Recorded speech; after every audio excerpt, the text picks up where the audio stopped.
I want to start today's video by telling you two stories. These are two stories that my friends told me, and they exemplify very well how your brain works. The first story is about a friend of mine who suffered dramatically from procrastination. This procrastination made it extremely difficult for him to finish what he started. There are, according to science, different causes of procrastination, but my friend's case was a case of procrastination due to immediacy. We'll have an entire future video on procrastination. There, I will explain this in detail. But for today's video, know this. People who are prone to immediacy, who get very excited about things, are more at risk of suffering from procrastination. This happens because the person is driven by excitement. When the mood strikes, they act. When they feel like it, they act. But the fuel of this person's life is precisely this impulse, this intense desire they have. And the problem is that excitement is a flame that dies quickly. Soon something else more exciting comes up, and then the person abandons an unfinished project to do something else that now seems more interesting to them. So my friend was just like that. He would start something super excited. The excitement would soon fade away, then he would start dragging his feet, procrastinating. And then something else more exciting would come up, and he would start a new thing, and the cycle would repeat. In other words, he couldn't finish hardly anything in his life. This left him distressed and made him feel guilty for being like that. And the second story I want to tell you is about a friend of mine. This friend dated a guy for about 5 years. At the beginning everything was wonderful, but as time went by, the guy started treating her badly. He was absent, neglected his girlfriend, showed no affection. And besides, he was very jealous, possessively jealous. He wouldn't let her go out with her friends, for example, but he would go out with his friends whenever she wanted to do something to grow, for example, a postgraduate course, or some personal enriching project. The guy would throw dirt on the girl's plans. Instead of encouraging her girlfriend's personal and professional growth, it seemed like he enjoyed keeping her in a position of inferiority. All of this was very gradual.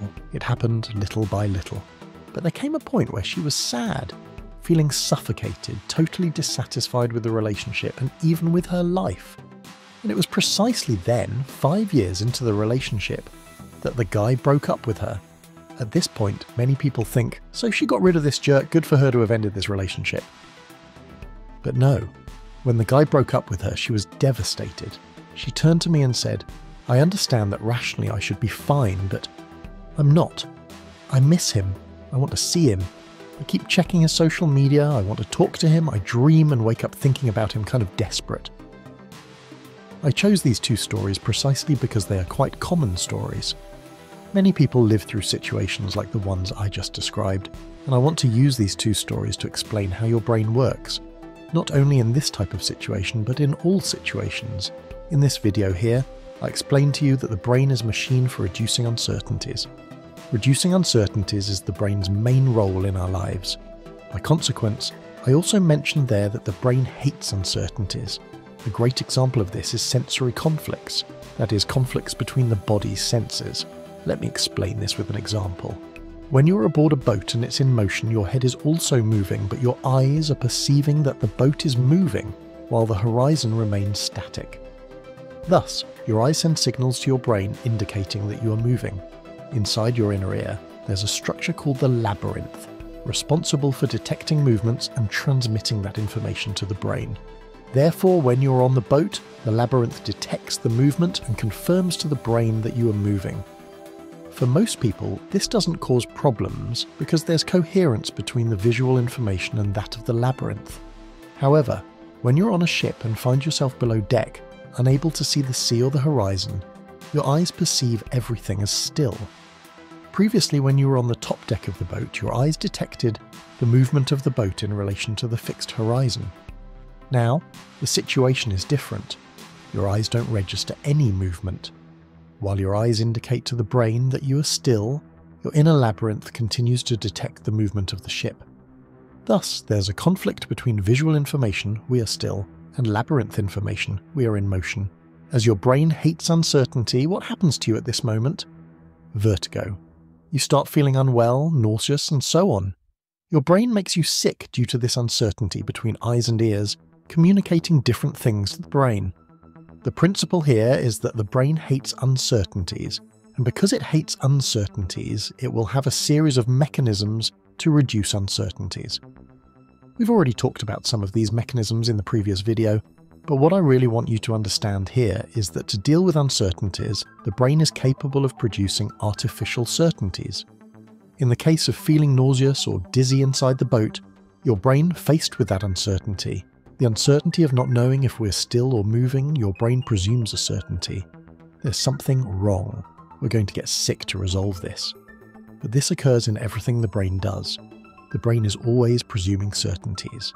Instead of talking about presumption of certainties or presumed certainties here, I'm going to call this premises. Your brain, then, uses premises to reduce uncertainties. These premises are, in fact, certainties that your brain presumes to be true. Based on this presumption by the brain, uncertainty is reduced. I'm going to explain this in another way here, easier to understand. Your brain adopts certainties, it adopts premises that it assumes to be true. It believes that these premises are true, and based on this, it adopts these certainties and reduces uncertainty. And hold on, I know it may seem complicated the way I'm explaining it, which is a more technical explanation. But I'll explain this with examples, and you'll perfectly understand, in a simple way, everything that I'm saying here. And then I'll repeat the definition I just gave, and you'll see how you've exactly understood what I'm saying here. Let's start with a very evident example of this, a premise. A premise that is part of how your brain works is as follows. If you repeat something a lot, that thing is important for your life and therefore for your survival. This is a premise of your brain. Your brain presumes that this is true. Your brain assumes that this is a certainty. So your brain starts from the assumption that if you repeat something a lot, that thing is important for your life and therefore it is important for your survival. And this, after all, is the principle of habits. Your brain starts from the premise that what is repeated a lot in your life is important for your survival. And because of this, your brain adopts another premise. Since this is important for survival, it's worth doing it automatically, without much effort, spending less energy, which is to ensure more efficiency because with this you ensure more survival. So these are premises. They are certainties that your brain adopts. Why? Because this was part of the lives of our ancestors.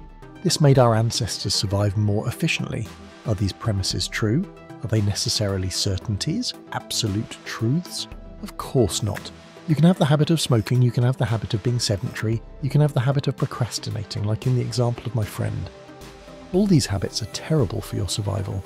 And of course, at this point you might ask, why then does the brain start from these premises?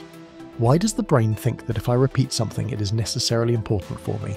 It's because you have to think here, first of all, about our ancestors. The human species has been around for about 250,000 years according to studies, and of those 250,000 years, only 12,000 years were spent in one place. About 12,000 years ago, the agricultural revolutions occurred. That's when humans stopped being hunters and gatherers. We started farming and domesticating animals for our food. Before that, we used to wander around.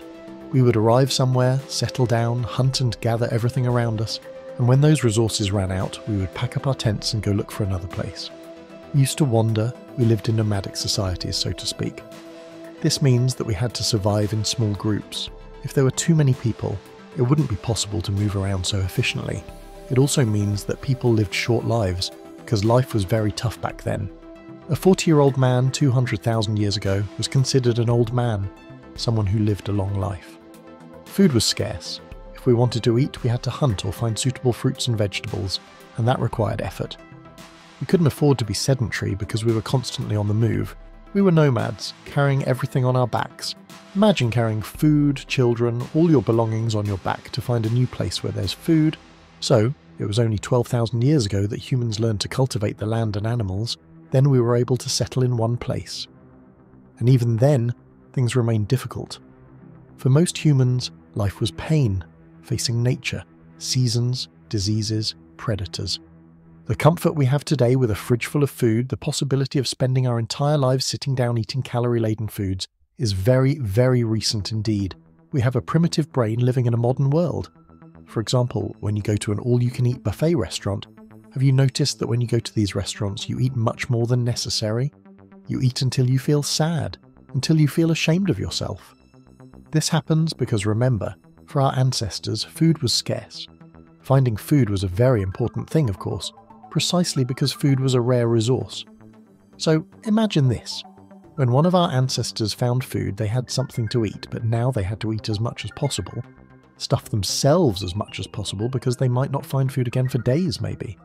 In other words, finding food and eating little or rejecting food was completely inappropriate behaviour for our ancestors. Those who did that died, and those who survived were the ones who ate a lot when they found food. And today we inherit our genes from those who survived. And that's why our brain has a pre-programming, a premise. If you find food, then eat as much as possible because there might not be any tomorrow. Your brain presumes that this is true. The quality of the food doesn't matter much. If it's high in calories, eat it. This is unconscious, and it explains why people eat much more than they should, and even more than they would like when there's unlimited food in front of them. And this is just one example of brain premises. All this that I'm saying here means that for our ancestors, those who had inadequate habits simply died, and died quickly. There was no way to live a sedentary life. There was no need to worry about the quality of what we ate, because back then any food was a victory. There was no need to worry about health 30 years from now, because the goal was to survive and allow your child to survive and reach adolescence. So, for our ancestors, what was statistically repeated was indeed important for survival. The more automatic it was, the better. That's the mechanism, the principle, the premise of your brain behind what we call habits. But today, this applies to everything, to good things and bad things alike. It's because of this premise of your brain that you can write your name easily, for example. But remember, try to recall when you were a child and you were learning to write. You were there practicing handwriting. You had to write the same letter several times in your handwriting notebook. And then, after repeating it so much, it became automatic. This only happened because your brain has this premise. Repetition is important for survival. So, everything that is repeated needs to become automatic. Some of these premises come factory installed. Like, for example, the habit formation mechanism I just explained is practically identical in you, a chimpanzee, and a mouse. But it turns out that in the human species, many of these premises are built by your brain after you're born. They are learned. Your brain creates associations to reduce uncertainties about the world around us. This is generally great and helps you survive quite efficiently, as we saw in the case of habits. But it happens that almost everything you want to change in your life and can't is because your brain is using the wrong premises. Premises that need to be questioned by you and, if possible, abandoned by you. Let's understand this with some examples. For example, you have a math test tomorrow. In the past, you tended to get low grades in math, and that made you learn. You internalized a premise. I'm bad at math. Since you have a math test tomorrow, your brain faces a flood of uncertainty. Will I do well on this test? If I do well, I pass the subject. If I do well, I'll probably move on to the next grade. But what if I do poorly? Will I have to retake the test? Will I have to repeat the grade? But here's the thing. You already have an internalized premise about this. Like I just said, I'm bad at math. Your brain presumes that this is true. And what's the result?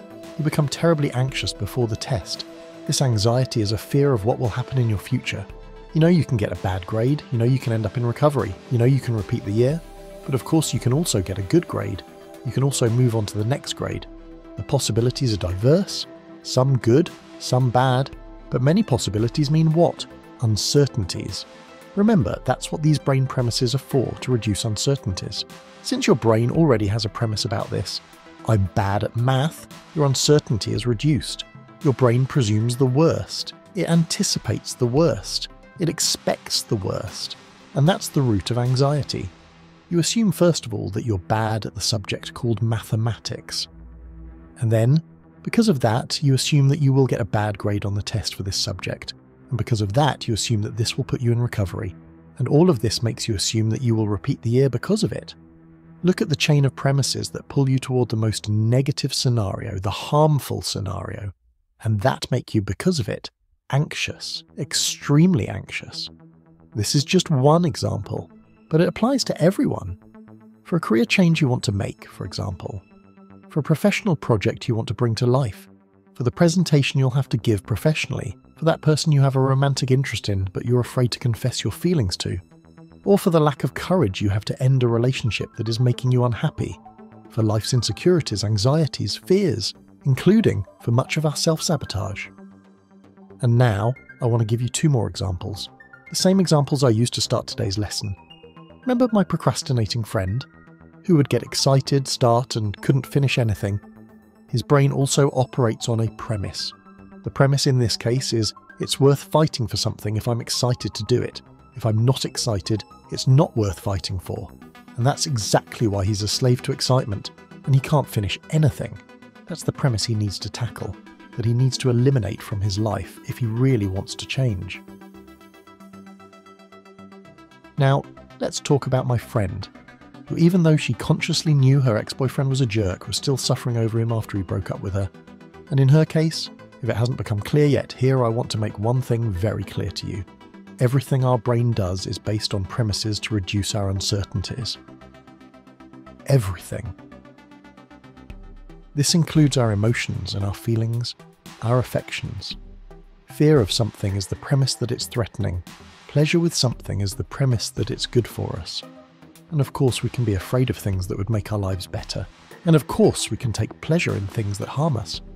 But never forget where humanity lived for 95% of our history. Remember our ancestors.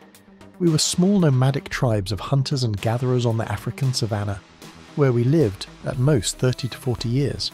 So, statistically, emotions are very important for our survival. Fear is very useful, and what gave pleasure was indeed fundamental for our survival. We fear heights, for example. Most people are afraid of heights. I don't think I need to explain to you how this fear is useful for our survival. It's obvious.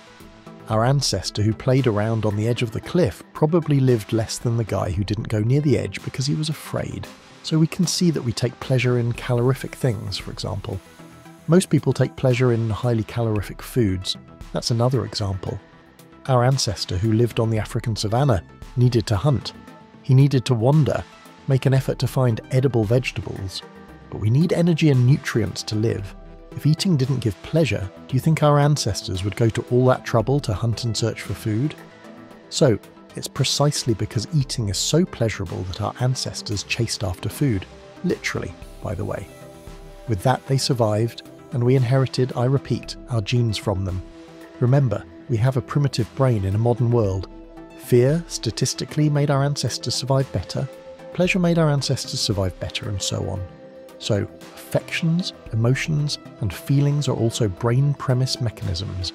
In the case of my friend, for example, even though she consciously, rationally knew how bad that guy was for her, her emotions remained attached to some premises. For example, this guy is important to me. Without him, my life is worse. I need him for my life to be a good life. I need him to be happy. Without him, I won't be able to be happy. I won't find someone better than him, etc. These are her brain premises. And if she wants to change her life, she will need to attack these premises. Change, abandon, eliminate these premises. Everything your brain does is based on premises to reduce your uncertainties. Your personality, for example, will produce premises. Your beliefs are based on premises from your brain. Your plans, your decisions, your choices are based on premises. Your emotions are supported by premises. Your worldview, your relationships, the way you relate to another human being. All of this is supported by premises adopted by your brain to reduce your uncertainties. Over time, I will produce videos on how these premises are created in each dimension of your life. I will give you tools on how to deconstruct premises that harm you, like in these examples I gave you, but not only in these examples, in all dimensions of your life. And I will also show you how to build premises that lead you to the life you want, that allow you to live the life you want to live. So don't forget to subscribe to the channel and hit the notification bell so you don't miss the next videos. And the question I leave you with now is this. What premises are preventing you from becoming who you want to be? Which premises need to be nurtured? In other words, what premises do not exist and need to be created for you to become who you want to be?